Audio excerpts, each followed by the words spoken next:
Hello everyone, welcome back. It's Silver here, and today I want to show you guys how to use paint.net. This is a powerful image editor and creator that allows you to make just about anything your heart desires. Now, I've been using this editor and creator, I guess you could say, for quite a long time, so I'm pretty experienced with it. And I basically had to learn it all myself, but I guess I could make it a little easier on you guys to make the graphics that you want by doing a little tutorial series. So if you like the series, please let me know down below. And first off, before I do start, I just want to let you know I am using my new microphone, so I'm just gonna upload a few test videos such as this, and basically it'll act as a better comparison compared to the other videos, and we'll see which mic is the best. But first of all, I should show you the tools. So this is the rectangle select. Shortcut you don't exactly need to know, but if you want to make your graphics a little bit faster, then shortcut key is S. Just figure out the what you would call it. Shortcuts I never. Oh, by the way, I should actually show you how to get paint.net first. Search up paint.net in Google or whatever you want, and you'll get two results at the top: paint.net and paint.net free software for digital photo editing. If you go on the first one, you're gonna get two options: paint.net and like purchasing actual paint. And you want to go on the second result, or if you chose this result, it'll go right to the same place. So just click on paint.net, and it's a 3.5 megabyte download. So it's no big deal. Get it. I highly suggest it. It's basically like Photoshop, probably not as powerful, but still a great photo editor. Anyway, on to this. The rectangle select is basically how it's like very important. I'll just say that. Basically, you're going to select an area of the rectangle, and using something like move selected pixels, you can move an area around. So you can see I'm moving this box around. Here, let me actually use the paint bucket to do that. So you can see I'm moving this around. And since I already placed it down and then I picked it back up, well, I technically did something else. It just kind of burns the image in and then does that, or kind of makes it transparent, moves to the background, but that's more advanced. Anyway, this basically allows you to move specific areas of your image around. So like, for example, I just moved this box, so if I didn't want it to be here, I can move it to there, I can move it to there. The image is not disrupted in any way, and it's super easy to do. Now it selects the pixels, which are the really little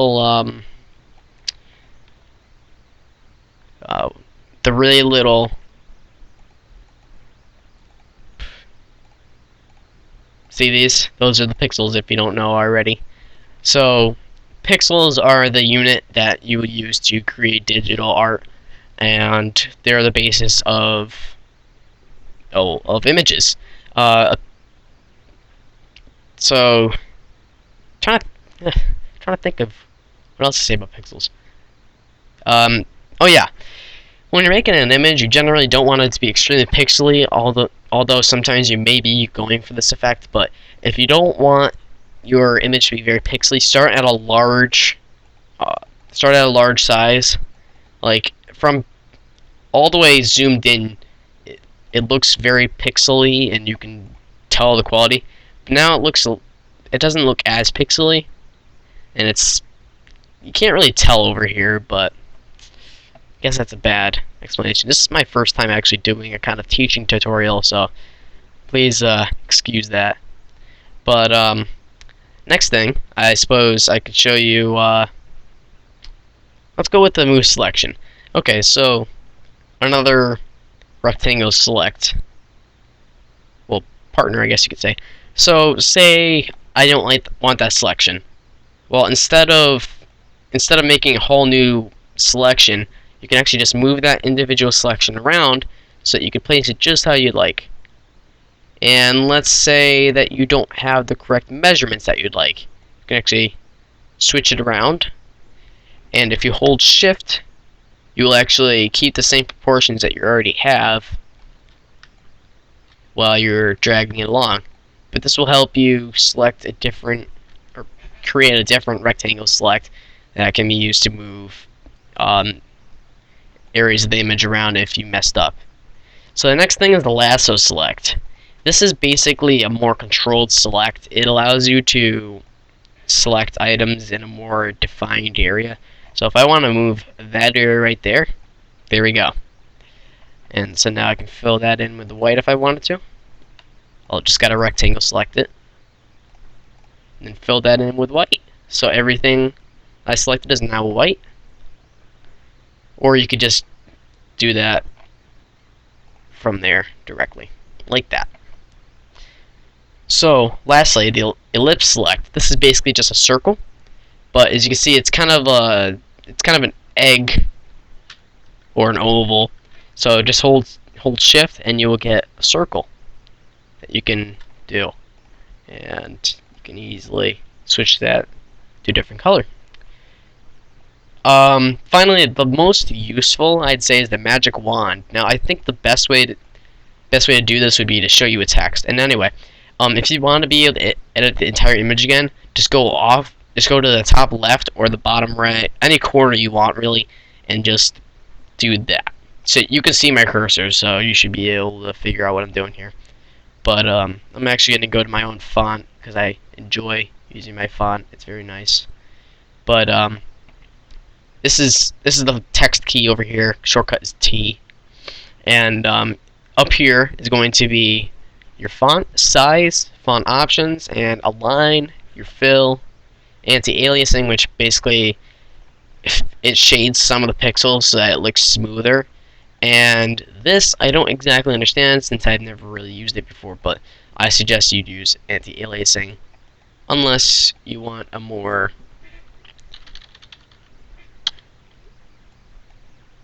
basically, if you want a higher quality looking text, then use anti-aliasing, since it looks a bit nicer at a distance like that. Turn it off and it kind of loses a bit of its niceness. But basically, anti-aliasing just shades these pixels. By the way, I'm using the zoom, which is up here. You can zoom in and zoom out very close in. So anti-aliasing on or off, yeah, on and then off, on, off. So that's all it does. So basically, the magic wand, what this does is it selects a general area of the same color, or the same it's the general same color. Like if a color is close to it and their tolerance isn't low enough, then it will go to that color. It just basically helps you select things. Like if you don't know how to use this, then you're going to be selecting things like this. You're going to go to selection mode, and you're going to hit add, and then you're going to be selecting like that. I used to do this, and trust me, it is not fun at all to do this, because instead of that, you could just do that, and it's all done. You've selected the entire R, and that's good. So I could do that, and then go ahead and, if I wanted to, switch this to purple, or if that kind of a purple that is actually, and I could switch to this and turn this into a kind of hot pink. So there you go. Easily switch the two of those colors. So now I don't entirely remember. Oh, okay. So contiguous is basically selecting only what you are, like, it only selects things that are the color that is connected to, like, there's only black here, for example. Everything around that is transparent. So it's only going to select this because that's the tolerance. Now if I hit global, it's actually going to stretch out to all the other black in the entire picture. It's going to select that. So I could go and switch all the others to pink if I wanted to. So everything that's black is going to turn into whatever color I'm putting that into. Which I don't use that very often, but I definitely should. So, what's next? Tolerance, yes, of course. Tolerance is basically how much the magic wand is going to spread. If you switch it to a high tolerance, you're going to generally select everything. And in some cases, this is good. This is okay for you. In some cases, this isn't. Or most cases, this isn't. So, let's just say that I want to...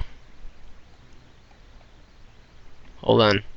Let me color this in, like... I'll just color that in pink. And then do this as a black. So I'll do this, and so it selects all of it. I put it down a little bit. Okay, maybe gotta experiment with the tolerance. The lower the tolerance goes, see, now it's only selecting the purple. It's not selecting any of this.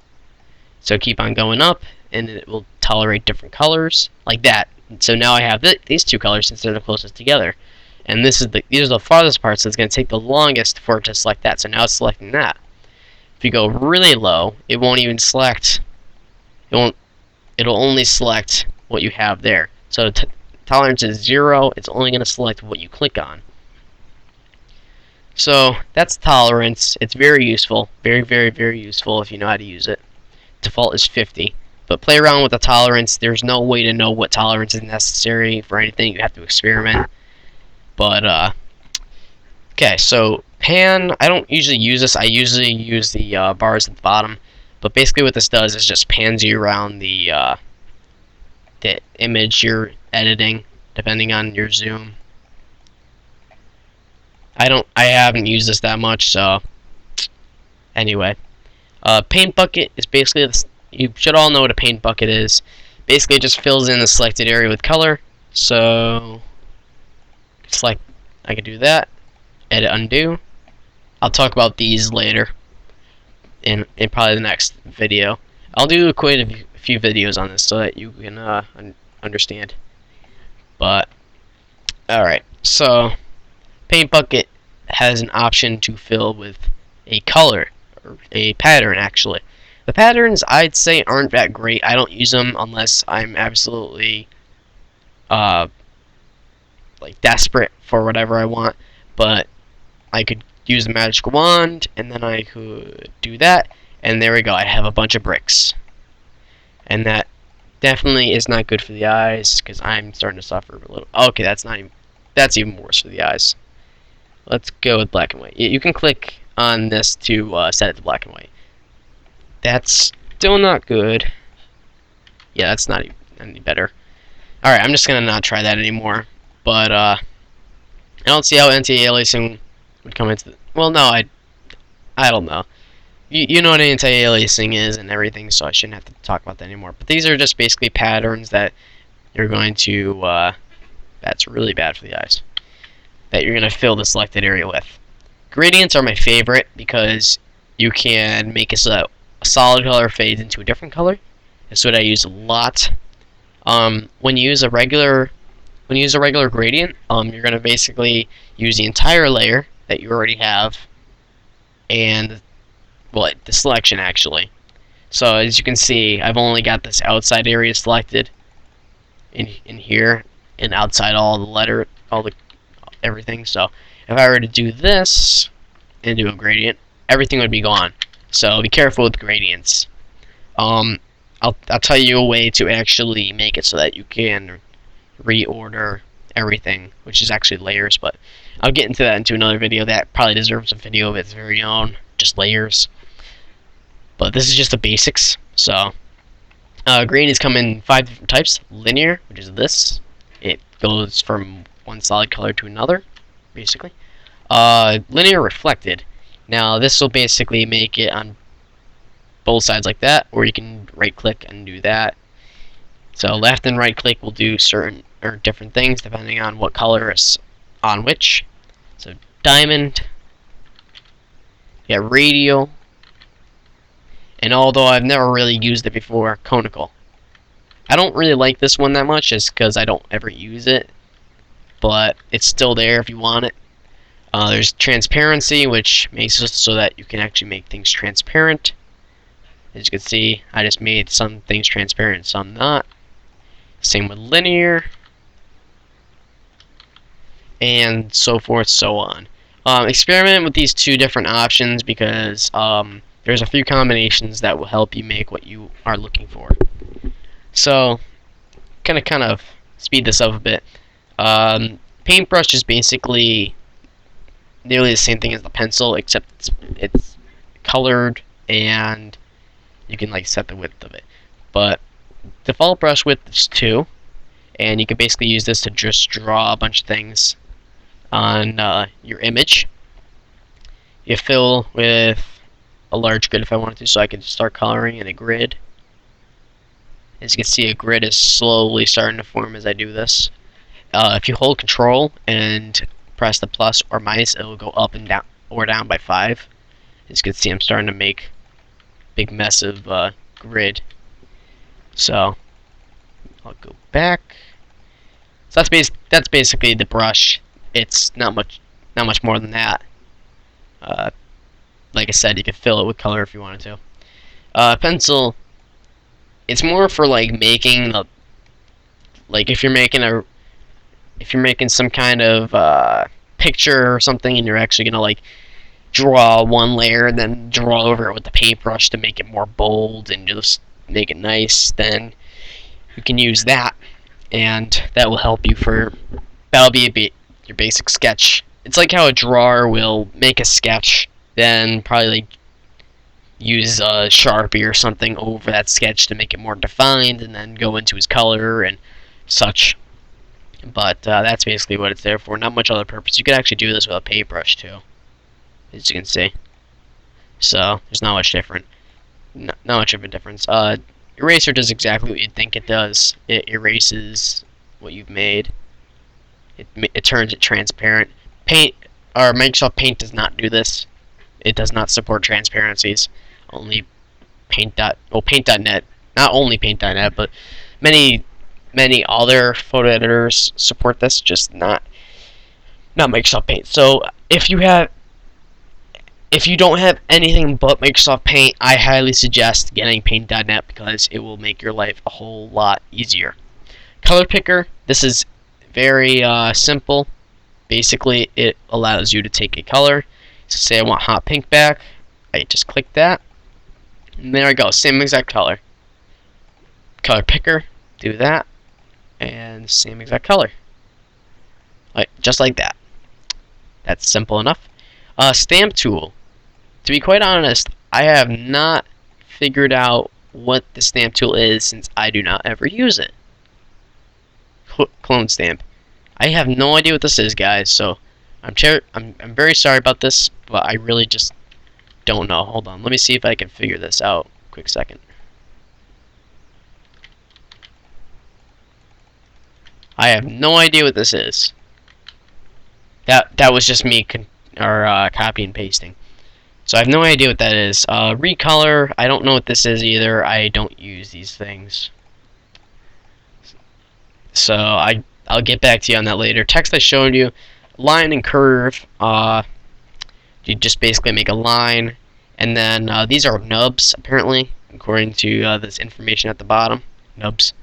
You could curve the line in 4 different places. You can extend the line, so if you drew it wrong, you could extend it like that if I wanted to. So say I want this. There we go. I've extended it from like just going about here to all like that. Microsoft Paint would only let you do that about 1 time, and it would only let you curve. So doing something like this would be nearly impossible on that program. Rectangle allows you to make a rectangle. You can make a square by holding Shift and doing this. And I actually think